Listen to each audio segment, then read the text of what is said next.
Hello and welcome to this special weekly show called Diaspora Diamonds, which is our salute to over 32 million strong Indian diaspora present in over 200 countries worldwide. I'm Gautam Roy.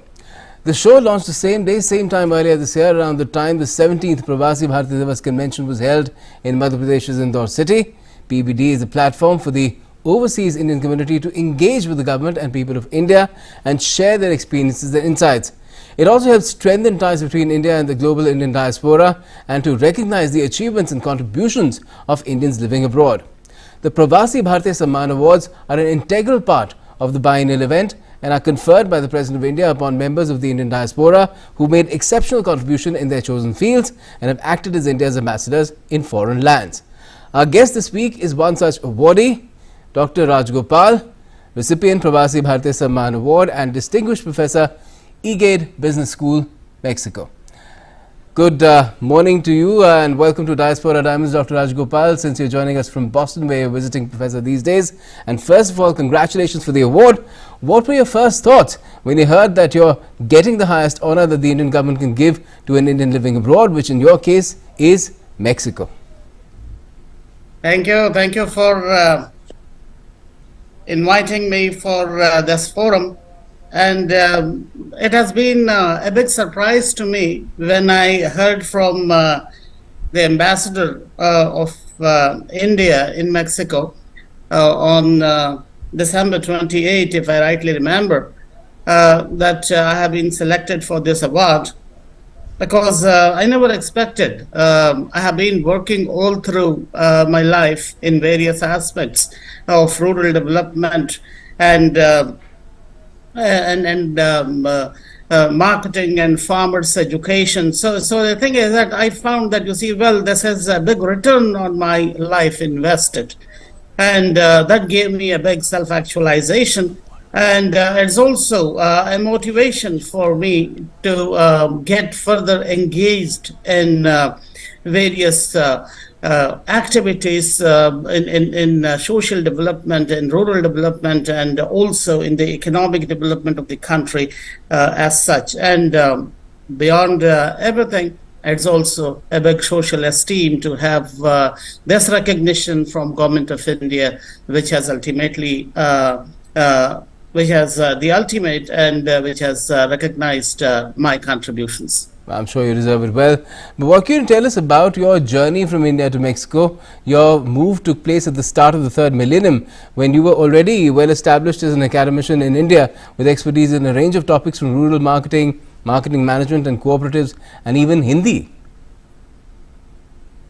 Yes, so the journey was quite interesting because earlier I never planned to move out of India, and you see, I have been well settled and I have been working at that time at Administrative Staff College of India as senior faculty.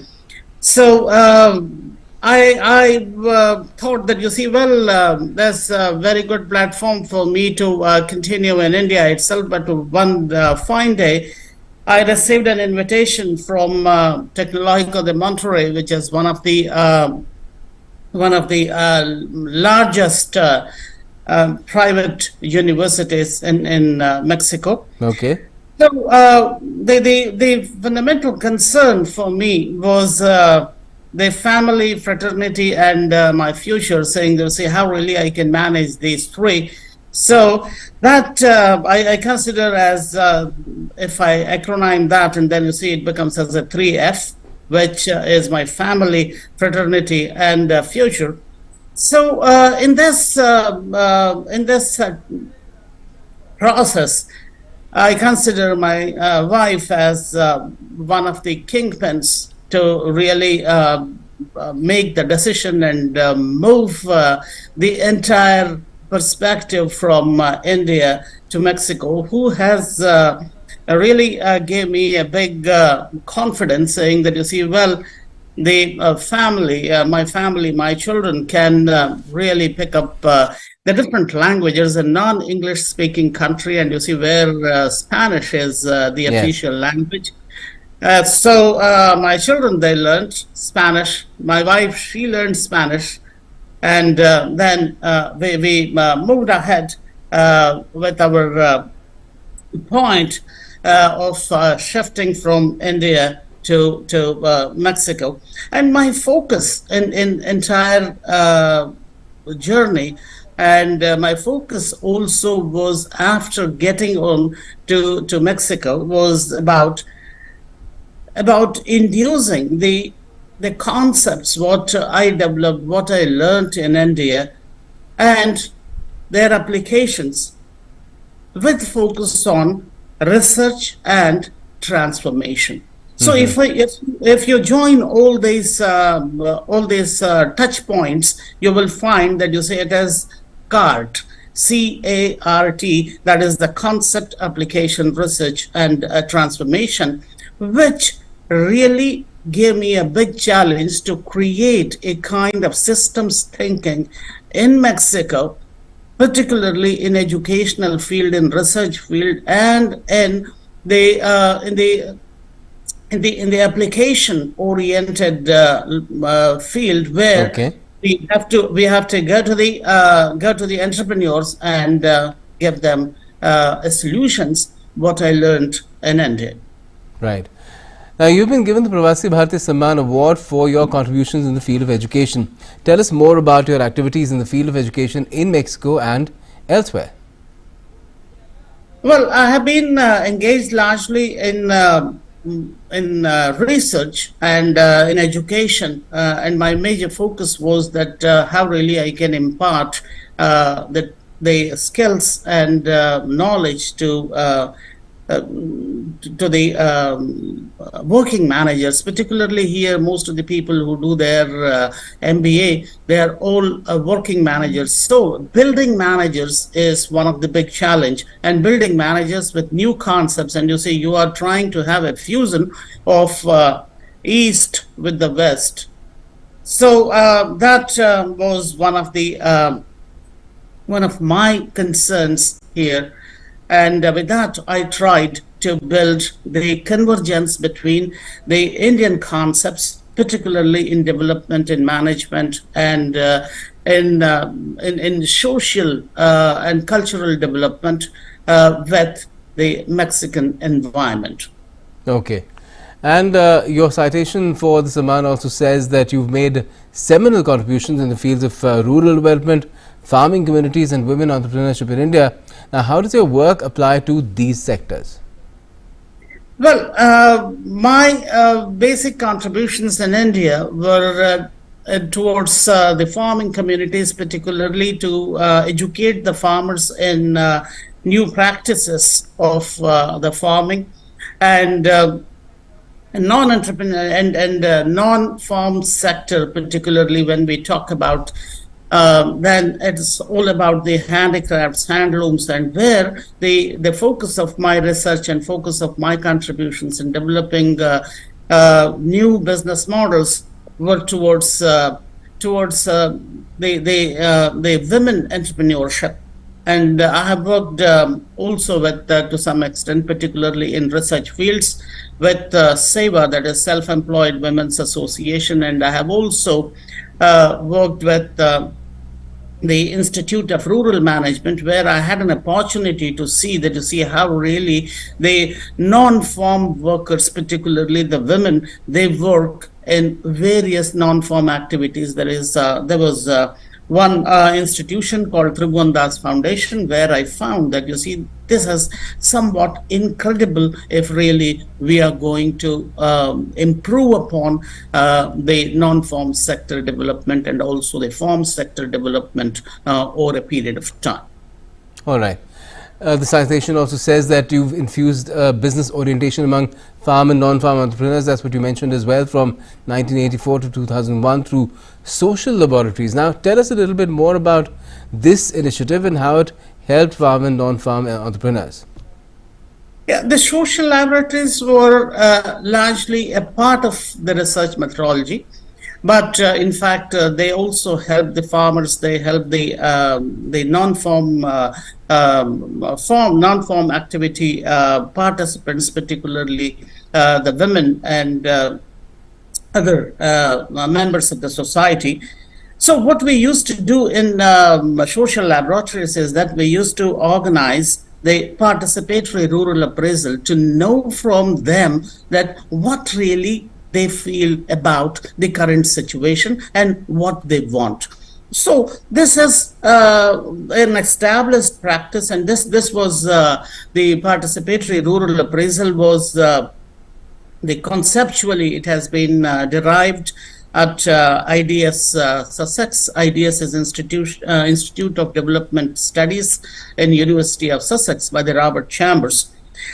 Over a period of time when he came to India, and he was working with National Institute of Rural Development for some time as a resource person. At that time, we picked up this practice, and you see, we try to implement that to know the PNS factors. And what is this PNS factors is problems, needs, and solutions. Okay. So first of all, we have to know what exactly is their problem, what are their needs, and what is their expected solutions. So based on that, I used to develop the models, the business models, and I used to discuss these models in different administrative forums, because I was also a trainer when I was with the Administrative Staff College of India, and also with the National Institute of Rural Development and National Institute of Agricultural Marketing,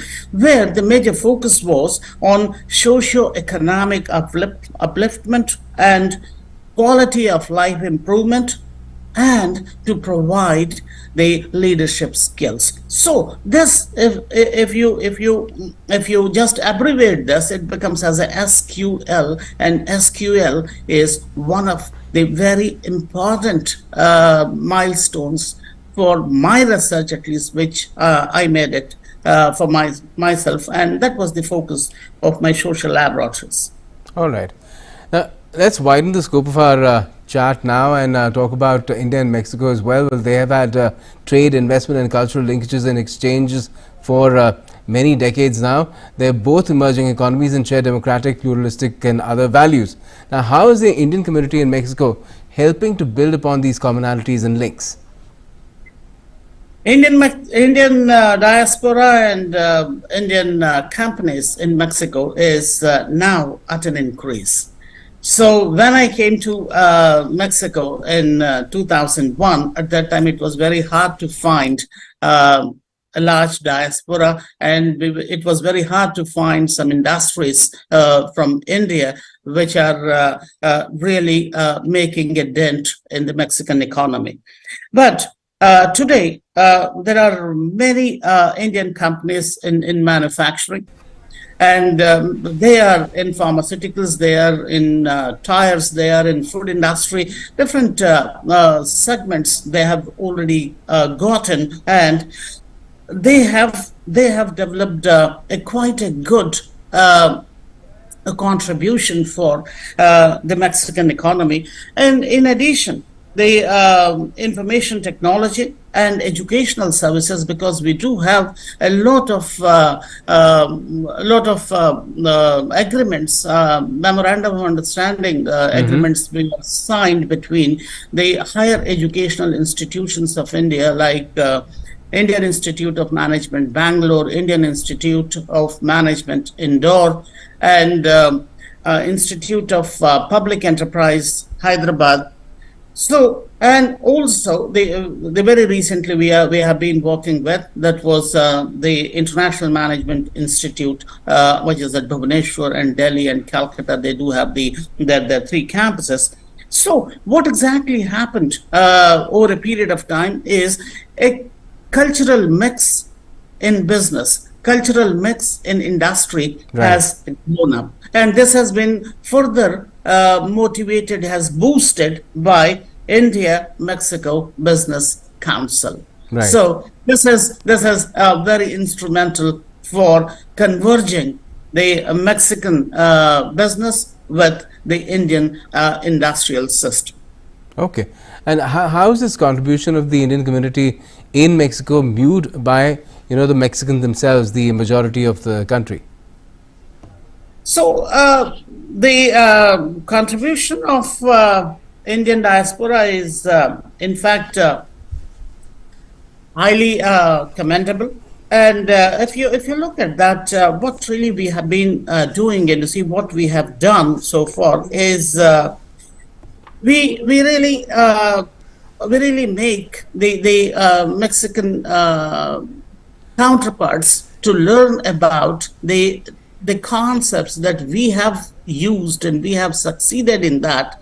So that makes a greater contribution of us. And I find that you see the Mexican contributors, the Mexican counterparts, they also are equally interested in learning. So this continuous learning, this bridges the distance between the Indian culture, Indian industrial system, Indian education system, and overall the Indian diaspora with the Mexican communities.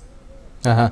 And how's our country, that is India, viewed by those in Mexico? It's the fifth largest economy in the world now, also a worldwide digital showcase as well.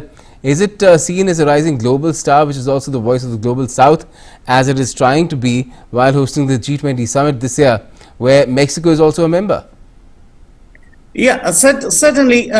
In this particular perspective, I would like to say that you see the Mexican people, Mexican citizens, Mexican leaders, political leaders, social leaders, they view India from a very different perspective. And what is that perspective? That perspective is one, as a knowledge hub, second is a leadership hub, and third is a technology hub.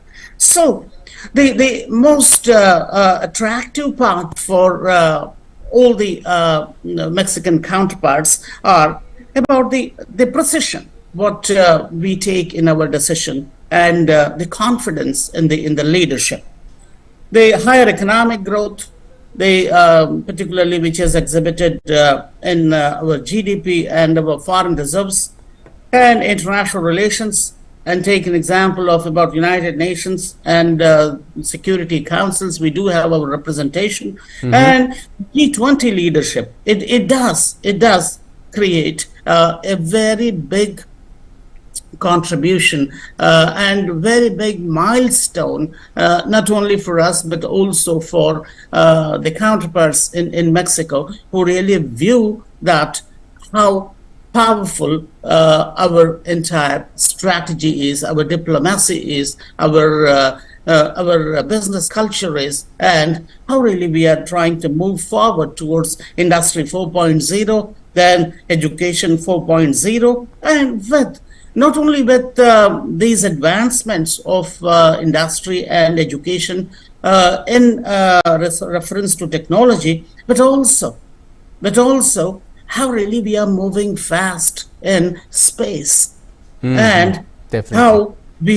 how we are really managing the sustainability. One of the very high credibility that goes to us in their views, in the views of the Mexican counterparts, is that the population, the objectives what we have, and the achievements what really we get. So that is highly amazing, and it really creates it has created a big respect about our country, rather than just saying that India is a big emerging market.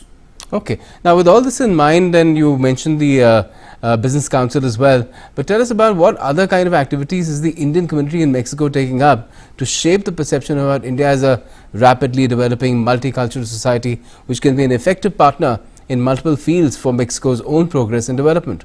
Your work in promoting Hindi does come to mind in building a better understanding of India.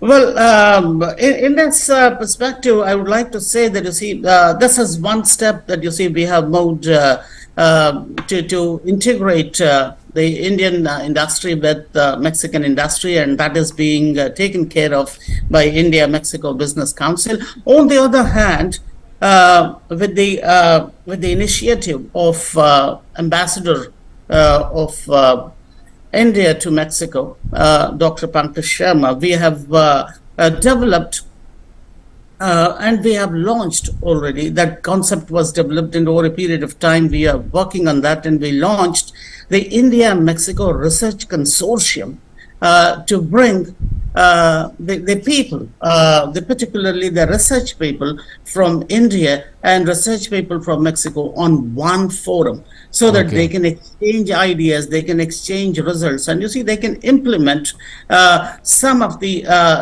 outcomes in Mexico, as well as the Mexican research can also be taken to the field in India.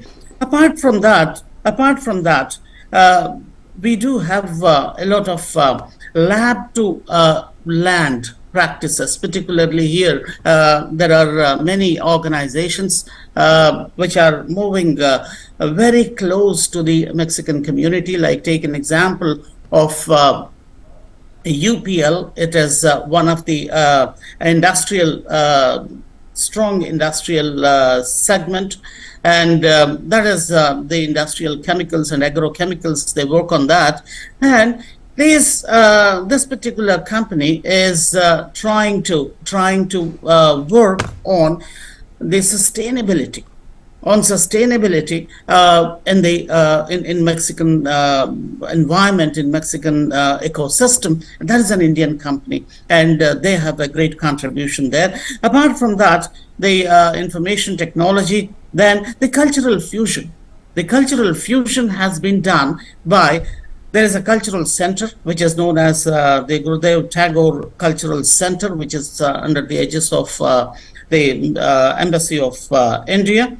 And they also offer the various the cultural trainings, and take an example in dance, take an example in singing, and I'm sure there'll be yoga as well. Yeah, and particularly the music, taken like tabla and very other instruments.